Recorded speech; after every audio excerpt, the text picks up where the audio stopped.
for Black girl nerds.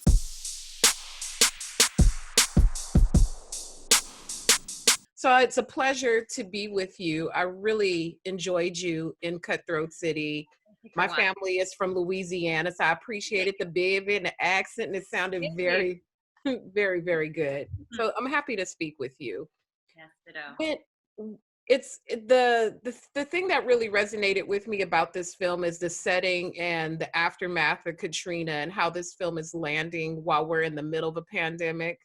And sometimes people, when a disaster is not front page news, people forget what happened, the aftermath, what's going on with the people there during the rebuild process.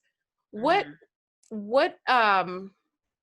why do you think this is still a relevant story to be released now, although Katrina has happened quite some time ago? What's so interesting, I mean, I feel like you just answered the question. It's like we're dealing with a pandemic, but even more of a parallel with the movie is that we're dealing with this, racial revolution. So we're talking about two different ways that people can feel neglected, two different ways that people need help. People are rebuilding their lives. There's been a lot of death and sickness. There has been a loss of jobs, homes, very similar to the effect of Hurricane Katrina. There's been devastation. And what's wild is that in the midst of this global pandemic, we have had this, what I'm calling is we're in a revolution where there's this amount of awareness that we're seeing where African Americans are saying it's enough. We're done dying. We're done, fighting. And we're demanding that Black Lives Matter. What's interesting about the parallel is that in the Ninth Ward, the community felt neglected, felt there was a huge oversight, felt that FEMA's looking out for everyone but us. Ninth Ward is the last to see a dime, and still to this day only has about 37% of being rebuilt, while the rest of New Orleans is still maybe, still some issues obviously, but about 90% has been able to be rebuilt to the same level that it was before 2005, before August. So, there's a lot of parallels, which I hadn't even realized until you asked me that question. But we're talking about two very important topics, which is why is the Black experience so neglected? And then what are we going to do now that we are dealing with a scenario that has wiped us clean? So it's really profound timing, which I'm still realizing every day more and more. I don't even want to say serendipity, the divine timing of a movie like this. Absolutely. The divinity of it, really. It's really running a parallel race, even with your character, with Demyra. Demyra's there. She is holding the family down. She has to carry the weight of the world that Blink doesn't see on her back. And again, Black women holding Black men down. When you think about Demyra's character, what was most important for you to convey about her, and what do you think about her, a journey from when we first meet her in the film to where she lands in the end? I wanted to make it as honest as possible because, like so many Black women, you do carry the weight of the household. Sometimes you're carrying the weight of the burden that any time your child or your husband, your father leave the house, that they might be that they are vulnerable to corrupt authority, that they are vulnerable to scenarios that are not as forgiving to the Black man that they are to the white man.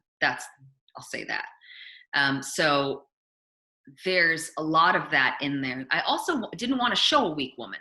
Just because you don't have all the money in the world, just because your husband is not successful, just because you might have had children at a young age, that does not make you a victim. You know, just because you have the odds stacked up against you, that doesn't make you the victim. That doesn't mean that you don't try. That doesn't mean you don't wake up every day and try and be and do better and have better. I wanted to make sure that she wasn't woe is me character, because my mom, who was actually a single mom, was not that. You know, I didn't realize that we were actually broke until I looked back, and I was asking some of my friends, I'm like, so you didn't have like popsicle sticks as like toys? Like you had other things? Mom, you remember that? Mhm. Used to get popsicle sticks. Yeah, of course. She said, of course. So I didn't realize, you know, any of that stuff because of how she carried herself.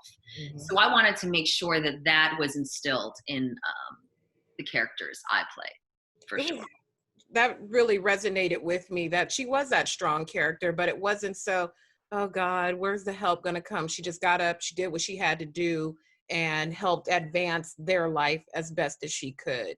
Right. With that She thought character, it wasn't going to come, right? So what do you do when help never shows up?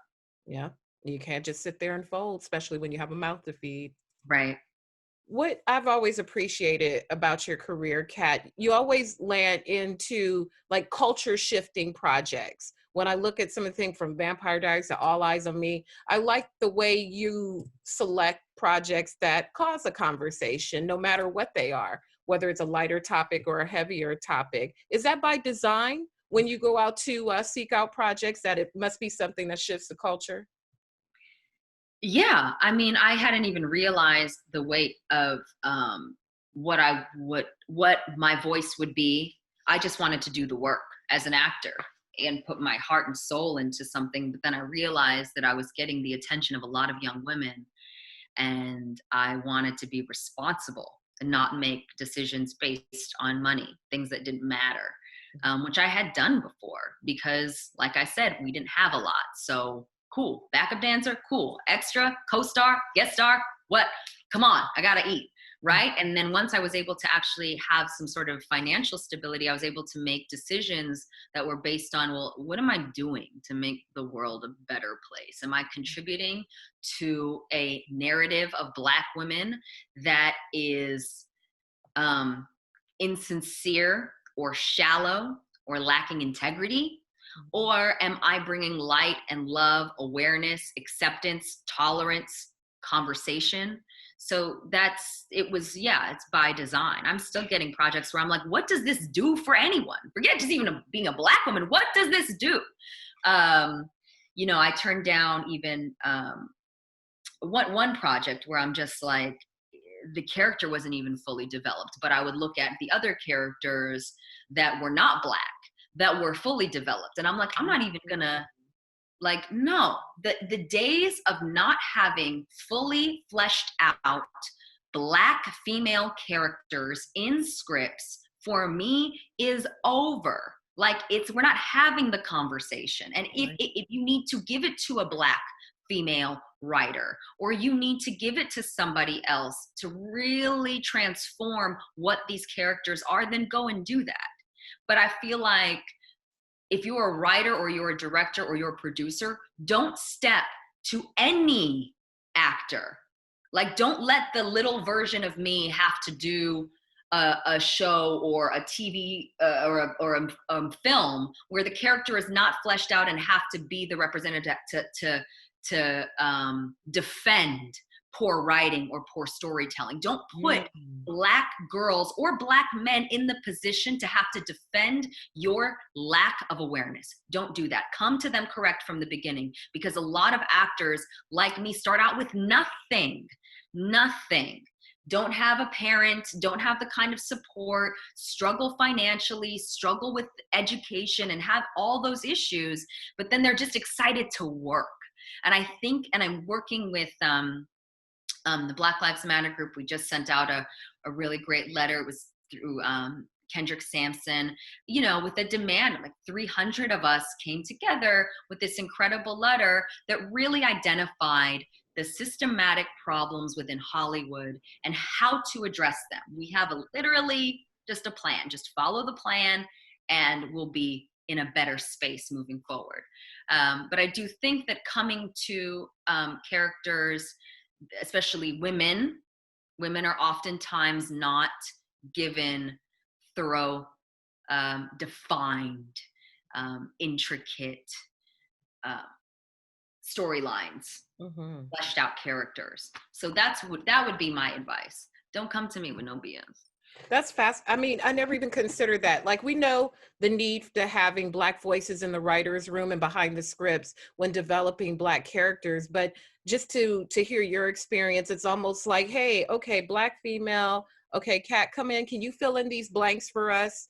Right. And without even examining nuance and any of those things. I'm a diversity check mark, and that is actually sometimes, a lot of times, even more insulting than, you know, anything. It's insulting because it's very clear that it's the token, it's the one-off, because the conversations aren't as developed. There's no family, no love interest, no sexuality, and it's a lot of times what not just Hollywood but America has done to the Black woman. Wow. We have to be very, very careful about what we tolerate and what we accept. And it's difficult because there aren't, I was just talking about this earlier, Black women are underrepresented. You know, I can think of a handful of young Black girls that are successful and that are working. I can think of a handful of older Black women that are successful and working. But when I think of white women, young white girls and older white women, the numbers are astounding. So we are absolutely underrepresented. And I appreciate that our stories are being told, but still they struggle to get finance, they struggle to get producers, even though we have proven time and time again that our dollars are incredibly important in the marketplace, that we go see films, we support our people. We have shown the numbers. I mean, look at Black Panther, look at, you know, Hidden Figures, look at Ray, look at all of these incredible Black stories. But for whatever reason, a Black biopic is harder to make than a white biopic. Like, what are we talking about here? So yeah, we're going to have uncomfortable conversations, but I do think that us as creatives, it's really important that we set a standard. It's not enough that you just put a Black person or you just want me to be in your project. On a side note, Kat, since you're talking about that, you know, I think about all of the films recently that we've seen with Black-led cast, you know, I won't name any specifically, and just the critique that surrounds them and how hard they're critiqued by just people in general. And then you think of the 10,000 dumb movies you may have seen growing up, from comedies to dramas that fall flat. Are we starting to level out the playing field a little? Well, it's going to be quite a while before the playing field is level, but where is critique right now, do you feel, for Black-led projects? Is it harsher? Is it welcomed? Is it needed? Where do you think the critique piece of that lands? It depends on the project. It depends on the project. I mean, for me, my thing is that I've noticed, you know, certain Black filmmakers being overly critical of other Black filmmakers, and mostly men. Very rarely do you see female Black filmmakers coming after other female Black filmmakers. That's just, I don't think, very characteristic of Black women, my experience. But, you know, I would say that you know, that I don't necessarily appreciate, because we can't give anyone a reason to not support us. I think getting any Black film made is difficult. It might be easier now, being that we're actually having these conversations. But from even the films that I've been trying to make, with casts and financing and everything, it's difficult. It's difficult. I don't know about, you know, what the critiques are, But I think we're seeing a lot more crossover. Like I was just watching Janelle Monáe in Homecoming, Mm-hmm. you know, and I think that just seeing her in a lead role that originally, you know, for the first season was Julia Roberts, I think those kinds of moves are really important. I think that you don't have to be Black or white to play a role, but may the best actor win. That's the kind of you know, thing that I support, but I also understand that there are so many stories of, especially African American women, that have not been told, that Mm-hmm. do not get the same, you know, attention. So I do know that. That I do. No. Absolutely. With on another side note, I went through and I was scrolling through your social, and I love how friendly you are with your fans. You've been having Yeah, Zoom calls with your fans. I have a lot of time on my hands these days, but no, I love them. I love them so much. We That is spent, so cool. yeah, no, I just, I wanted to be accessible to them, but not in a way where everybody's all up in my business, because I've made it a decision, especially after, like, I think we broke up in 2012 or 2013. My then fiance, who's a lovely person. But when we broke up, there was a lot of conversation about my relationship and stuff like that. And, you know, I had decided after 2013 that I really, like, my personal life has nothing to do with my work, and my work is going to be, and my humanitarian work is really what I want to be known for. Mhm. My personal life is also very boring. It's happy and boring. And I wanted to be able to have a connection with my fans that surpassed their need to have to be in, like, my relationship, but that we could actually talk Right. about real conversations that are around the work that I've done, like you mentioned. Mhm. So that's really our conversations. They're about music and about film and about art, and yeah, really well-being, especially right now. A lot of them, like I said, are young women Mhm. really, really struggling um, within quarantine and not seeing their friends, or not having graduations or proms or birthdays, and, you know, this kind of social media FOMO that exists within social media, and how to balance that. So, you know, them feeling connected to me in that way has been, I think, really healing for all of us. So Mhm. yeah, every Friday at 1, about 10, 11 of us jump on a Zoom and we just talk for an hour, and it's so great. It's so I great. I love talk that. to them whenever I can. I would have gone. Do you know how crazy I would have gone for that if like Janet Jackson or I somebody was was having about to a say Janet. Well, I met Janet, and I was so, I had made myself so sick because I was so excited to meet her.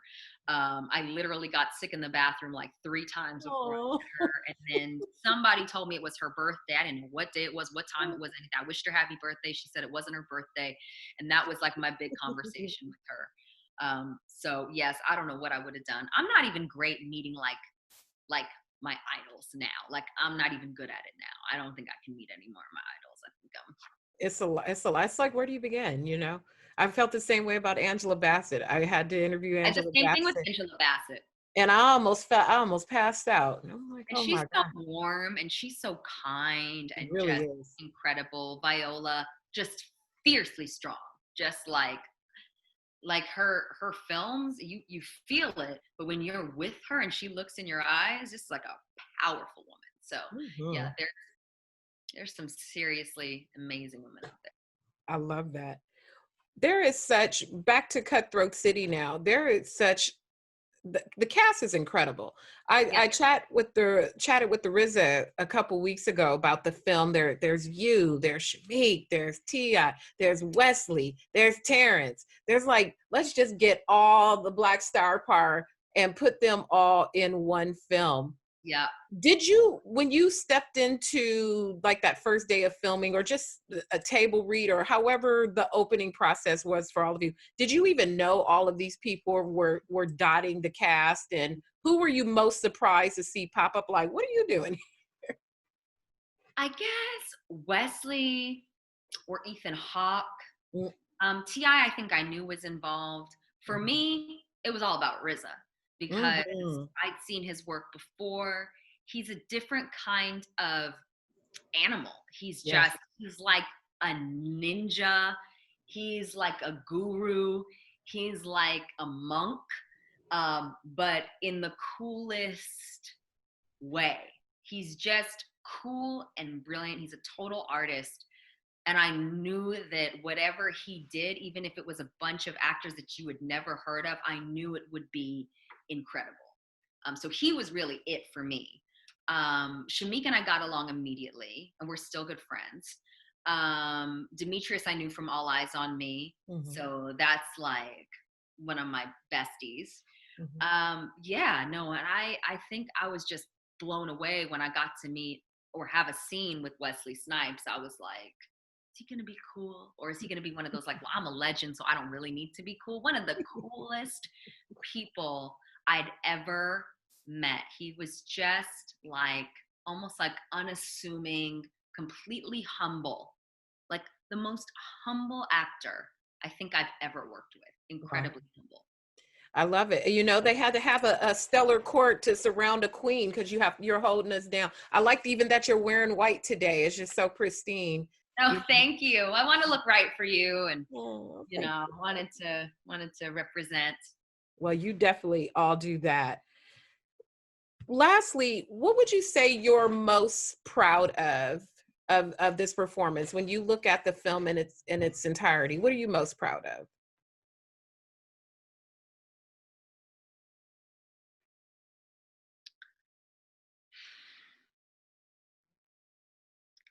You know, a lot of women, I think, are more than we know, more than, you know, the names of the men that we're aware of that have been slain by corrupt officers. I feel like there's so many more women than we can even fathom that are dealing with loss right now and are feeling like they're not being heard and are feeling invisible.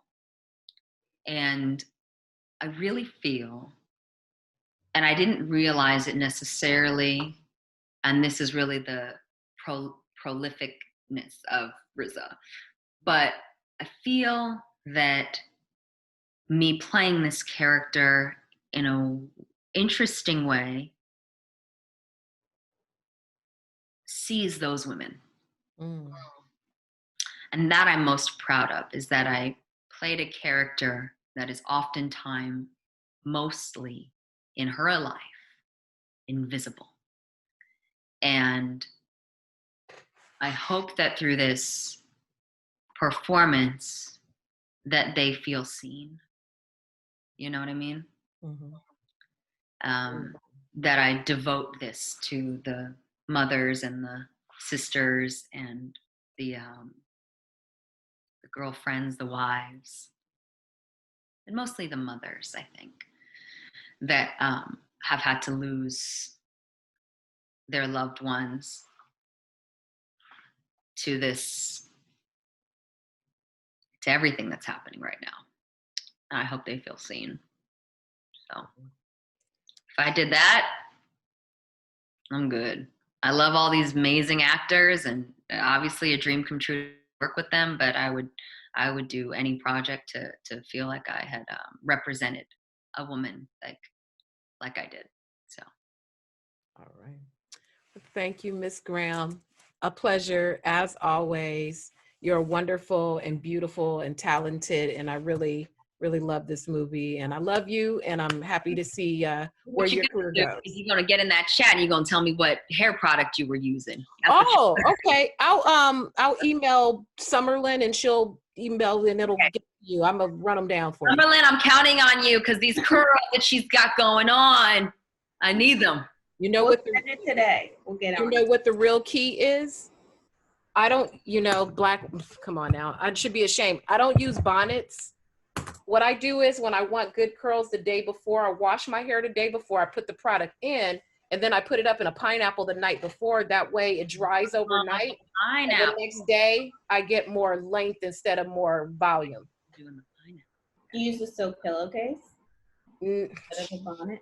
No. Shame on me. I don't. So every once in a while, I'll get like a little dreadlock in the back, but you know, pineapple. Thank you, Kat. I appreciate you so much. I know you got a lot going on. Thank you so much. So grateful for you. Thank you for this. Thank you. Bye, guys. Bye-bye.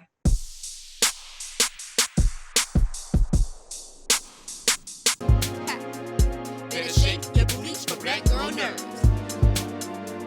Better shake your booties for black girl nerves.